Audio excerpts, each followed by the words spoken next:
Hi guys, आज का हमारा चैप्टर नंबर 13 आरवीएससी का सदिश यानी वेक्टर। वेक्टर की बात करें तो हम 8th क्लास से शुरू हो चुका था। हमने राशियां पढ़ रखी थी, सदिश और अदिश राशियां। तो उस पर सदिश पर एक टॉपिक है। अगर बात करें अदिश राशि की, तो अदिश राशियां क्या है जिनमें सिर्फ और सिर्फ मैग्नीट्यूड की आवश्यकता हो, यानी परिमाण की आवश्यकता हो, तो उन्हें क्या बोलते हैं? अदिश राशियां। पर सदिश की बात करें तो वे राशियां जिन्हें व्यक्त करने के लिए परिमाण के साथ साथ दिशा की भी आवश्यकता होती है, वो सदिश राशियां कहलाती हैं। अब इस सदिश राशि को जैसे हमने मान लिया, कोई हमारे पास एक वेक्टर दे रखा है ए बी, ये वेक्टर है। तो ए बी क्या है? ए बिंदु क्या है? प्रारंभिक बिंदु कहलाएगा और बी क्या कहलाएगा? अंतिम बिंदु। तो इसे वेक्टर ए बी या वेक्टर ए से प्रदर्शित करते हैं, और ए इसका क्या कहलाता है? प्रारंभिक बिंदु, और बी क्या कहलाएगा? अंतिम बिंदु। अब हम बात करते हैं कि अगर मैं इस तरीके से लिखूं कि बी और ए, इसकी दिशा इधर है, तो ए बी और बी ए बराबर है। ये इसका प्रारंभिक बिंदु है और बी इसका अंतिम बिंदु है। यहां पर बी प्रारंभिक बिंदु है और ए अंतिम बिंदु है, दिशा चेंज है। तो हम क्या कह सकते हैं कि ए बी किसके बराबर होगा? माइनस बी ए के। क्या होगा? बराबर हो। डायरेक्शन क्या हो गई है? चेंज हो गई है, इसलिए इसका क्या कहलाएगा? अंतिम। ये इसका क्या कहलाएगा? अंतिम बिंदु। तो ऐसी राशियां जिन्हें व्यक्त करने के लिए मैग्नीट्यूड प्लस डायरेक्शन दोनों की भी आवश्यकता होती है, वो राशियां क्या कहलाती हैं? सदिश राशियां। तो हमारा अगला टॉपिक है कि सदिश का मापांक यानी मॉडुलस ऑफ वेक्टर। तो क्या है कि किसी धनात्मक संख्या, अगर हमारे पास कोई धनात्मक संख्या है और जो किसी सदिश ए का क्या है, मान लिया कोई सदिश है ए, उसका परिमाण को व्यक्त करता है या प्रकट करता है, तो उसे उस सदिश का क्या बोलते हैं? मापांक बोलते हैं। इसे मॉड वेक्टर ए से प्रदर्शित करते हैं। अब हम मापांक की बात करें यानी परिमाण की बात करें तो निकालते कैसे हैं? मान लिया हमारे पास कोई एक वेक्टर दे रखा है ए, और इसको दे रखा है आई कैप प्लस जे कैप प्लस के कैप का मापांक। तो हम कैसे निकालेंगे मापांक? मापांक निकालने के लिए हम क्या करेंगे? अंडर रूट के अंदर बंद करेंगे, और आई जे और के इसका क्या लिखेंगे?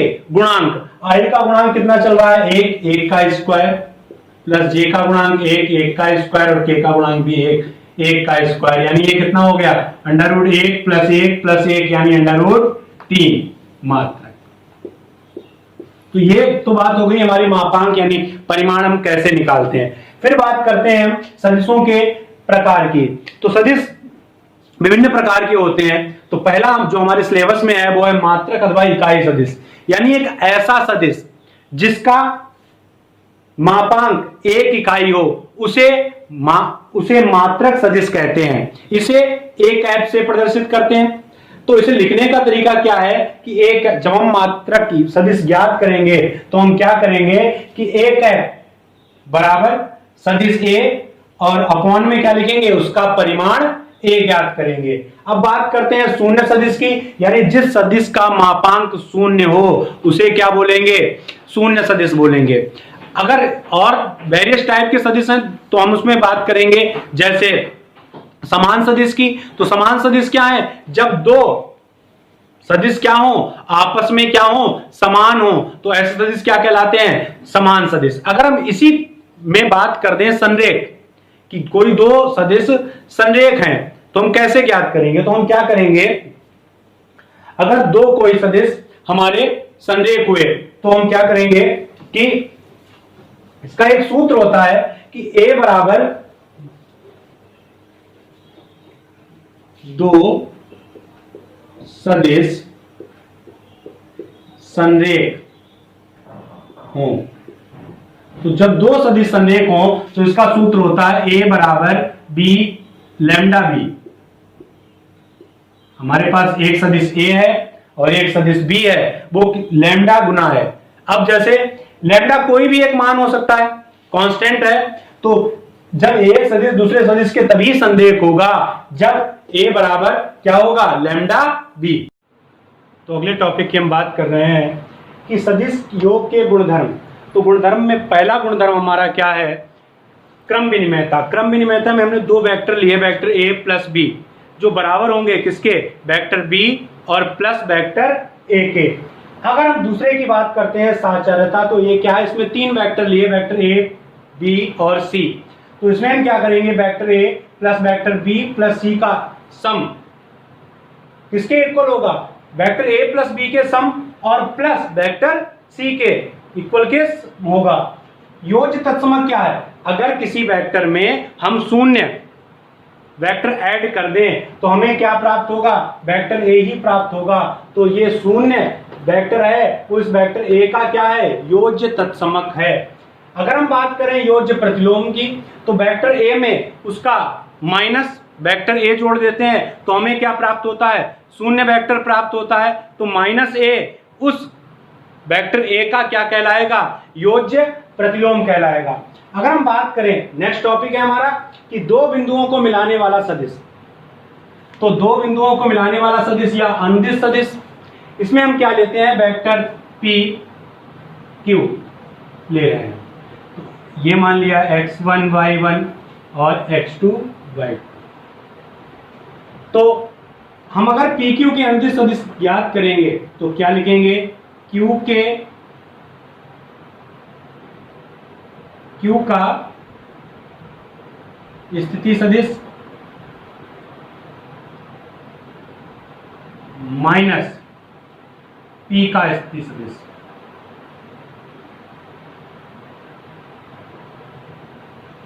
तो हम क्या करेंगे, क्यू क्या लिखेंगे, x2i plus y2j minus x1i cap है ये प्लस y1j कैप।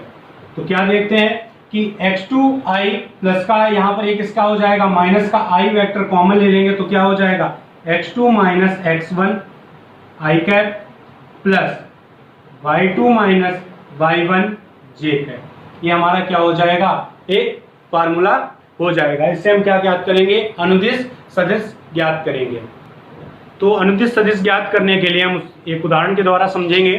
क्या है कि एक सदिश है हमारे पास p 1,2 और q दे रखा है 5,4। तो सदिश पी क्यू ज्ञात करना है तो हम क्या करेंगे, लाइन खींचेंगे पी क्यू, ये p और ये q।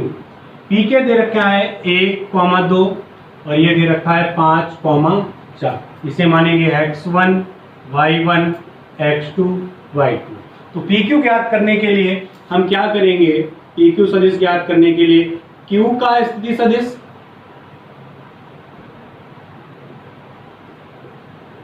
माइनस P का स्थिति सदिश।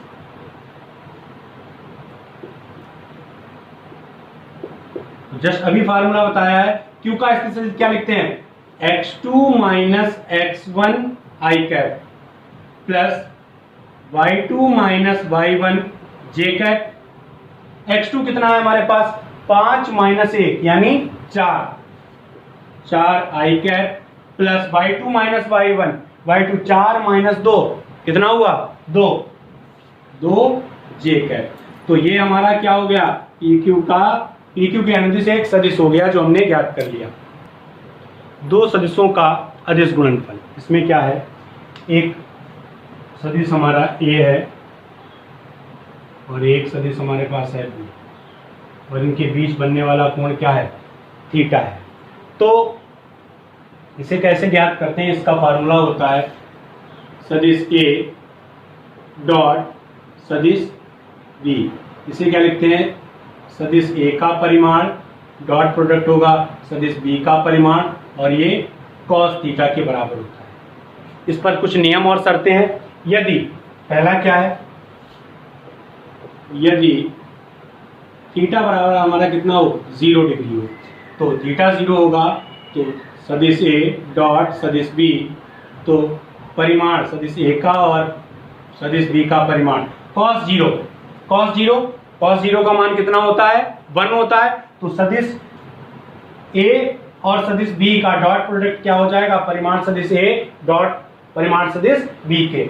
सेकेंड क्या हो जाएगा हमारे पास, यदि थीटा बराबर π/2 या क्या लिख सकते हैं 90 डिग्री हो, यदि थीटा 90 हो जाएगा, cos 90 कितना होता है, 0 होता है।